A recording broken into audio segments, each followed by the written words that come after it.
আমি প্রথমেই বলবো, লঙ্কা চাষে প্রচুর পরিমাণে ফলন পাওয়ার জন্য আপনাকে দুটি জিনিস মনে রাখতে হবে। এক, যেই লঙ্কা আপনি চাষ করবেন সেই লঙ্কার ভ্যারাইটি যেন খুবই ভালো হয়। দুই, যে জমিতে আপনি লঙ্কা চাষ করবেন সেই জমির মাটি যেন খুবই উর্বর হয়, তাহলে সেই জমির মাটিতে লঙ্কা চাষ করলে প্রচুর পরিমাণে ফলন হবে। এখন কথা হলো, আপনার জমির মাটি খুবই উর্বর এবং ভালো ভ্যারাইটিও আপনি চাষ করেছেন, তবু আপনার জমিতে ফলন ঠিক মতো হচ্ছে না। তাই তো আপনি যথেষ্ট পরিমাণে নাইট্রোজেন, ফসফরাস, পটাশ এবং অনুখাদ্য zinc, boron, copper, manganese, iron এই সমস্ত খাবার অ্যাপ্লাই করেছেন। তার পাশাপাশি ক্যালসিয়াম, ম্যাগনেসিয়াম, সালফার এই খাবারগুলিও আপনার জমিতে অ্যাপ্লাই করেছেন, তবু আপনার ফলন ঠিকমতো হচ্ছে না। তাই তো এখন আপনার জমিতে ফলন কেন হচ্ছে না এবং ফুল ফল কেন ঝরে যাচ্ছে, সমস্ত কিছু ডিটেলস আজকের এই ভিডিওর মাধ্যমে আলোচনা করব। তো ভিডিওটি শেষ পর্যন্ত দেখতে থাকুন, তাহলে আপনি সমস্ত কিছু বুঝে যাবেন আমি আপনাদের কি বোঝাতে চাইছি।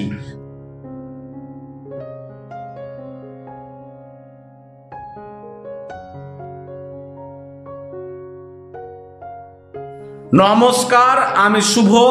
আপনারা দেখছেন agriculture technology research YouTube channel.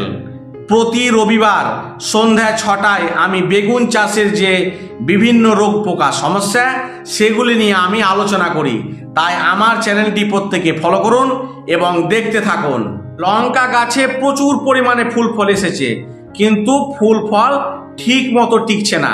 তাই আপনার গাছে যদি ফুল ফল ঠিকভাবে না টিকে তাহলে তো ফলন ব্যাপক হারে কমে যাবে, তাই না? তাই লঙ্কা গাছের ফুল ফল ঝরে পড়ার পিছনে অনেকগুলি কারণ থাকে, যেমন নাইট্রোজেন, ফসফরাস, পটাশ যদি ঘাটতি থাকে সেই ক্ষেত্রে গাছের যে ইমিউনিটি পাওয়ার কমে যায়, যার ফলে আপনার ফলন কমে যেতে পারে। কিন্তু আপনি নাইট্রোজেন, ফসফরাস, পটাশ যথেষ্ট পরিমাণে দিয়েছেন, তাও তো ঝরে যাচ্ছে, তাই না? আপনার গাছে যদি ক্যালসিয়াম এবং বোরন ডেফিসিয়েন্সি অর্থাৎ ক্যালসিয়াম এবং বোরনের অভাব যদি থাকে সেক্ষেত্রে আপনার ফুল ঝরে যেতে পারে। কিন্তু আপনি ক্যালসিয়ামও দিয়েছেন, বোরনও দিয়েছেন, তার পাশাপাশি সালফারও ব্যবহার করছেন, তবু আপনার ফুল ফল ঝরে যাচ্ছে, একটাও টিকছে না। ওয়েদার যদি ঠিক মতো না থাকে সেক্ষেত্রে আপনার ফুল ফল ঝরে যেতে পারে, সেক্ষেত্রে আপনার ফলন অনেক গুণ কমে যেতে পারে। কিন্তু এত কিছু করার পরেও আপনার জমিতে পর্যাপ্ত পরিমাণে nitrogen, phosphorus, potash, zinc, boron, copper, molybdenum, manganese, তার পাশাপাশি ক্যালসিয়াম, ম্যাগনেসিয়াম, সালফার এবং হিউমিনিক অ্যাসিড এবং অ্যামাইনো অ্যাসিড, ফলভিক অ্যাসিড সমস্ত কিছু দেওয়ার পরেও আপনার গাছের ফুল ঝরে যাচ্ছে। তাই এই ফুল ঝরার পিছনে একটি মারাত্মক কারণ আছে। সেটি কি জানেন? সেটি হলো ব্রোটাইটিস সিনেরা। ব্রোটাইটিস সিনেরার কারণে আপনার গাছের ফুল ফল ঝরে যায়। এই ব্রোটাইটিস সিনেরা হচ্ছে এক ধরনের ফাঙ্গাস। এই ফাঙ্গাসের কারণে কিন্তু আপনার গাছের ফুল ব্যাপক হারে কমে যায়। তাই আপনার গাছে যতই আপনি রাসায়নিক সার এবং অনুখাদ্য ব্যবহার করুন না কেন, সমস্ত কিছু ব্যবহার করার পরে হয়তো আপনার গাছে প্রচুর পরিমাণে ফুল ফল এলো, কিন্তু আপনি টিকাতেই পারছেন না, কারণ আপনার জমিতে তো একটি রোগ লেগে গেছে। সেই রোগটি হচ্ছে ব্রোটাইটিস সিনেরা। এই ব্রোটাইটিস সিনেরার কারণে প্রচুর পরিমাণে ফুল ফল আসার পরেও আপনার গাছে ফলন এমনিতেই কমে যাচ্ছে। তাই আপনাদের বিশেষ করে এই ব্রোটাইটিস সিনেরা রোগের জন্য আপনাকে ফাঙ্গিসাইড স্প্রে করতে হবে। যদি আপনি এই ব্রোটাইটিস সিনেরা রোগটি কন্ট্রোল করে নিতে পারেন তাহলে আপনার গাছে ফলন প্রচুর পরিমাণে হবে, সে নিয়ে কোনো চিন্তা নাই। যে লঙ্কা গাছের এই ব্রোটাইটিস সিনেরা রোগকে কন্ট্রোল করার জন্য আপনাকে স্প্রে করতে হবে বায়ার কোম্পানির লুনা এক্সপিরিয়েন্স 15 লিটার জলে 15 ml এবং বিএসএফ কোম্পানির মেরিভন 15 লিটার জলে 10 ml, তার সাথে দেবেন বায়ার কোম্পানির প্রানোফিক্স 15 লিটার জলে 5 ml দিয়ে এই তিনটি প্রোডাক্টকে একসাথে মিশিয়ে যদি ভালোভাবে গাছে স্প্রে করতে পারেন, তাই লঙ্কার যে ব্রোটাইটিস সিনেরা রোগের কারণে আপনার গাছে ফুল ও ফল ঝরে পড়ছে সেটি 100% ক্লিয়ার হয়ে যাবে। এটি স্প্রে করবেন মাসে মাত্র একবার। আপনাকে ঘন ঘন স্প্রে করার কোনো প্রয়োজন নাই। মাসে একবার ব্যবহার করলে এই ব্রোটাইটিস সিনেরা রোগটি আপনার 100% ক্লিয়ার হয়ে যাবে। লঙ্কা গাছে যদি আপনার বোরন এবং ক্যালসিয়ামের ঘাটতি থাকে, সেই ক্ষেত্রে কিন্তু আপনার ফুল ফল ঝরে যাওয়ার সম্ভাবনা থাকে। তাই আপনার গাছে প্রচুর পরিমাণে ফুল ফল আনার জন্য এবং সেই ফুল ফলটিকে টিকানোর জন্য সব থেকে ভালো কাজ করে এফএমসি কোম্পানির ক্যাচবো। এই ক্যাচবো প্রোডাক্টটির মধ্যে আছে জিঙ্ক, বোরন এবং ক্যালসিয়াম।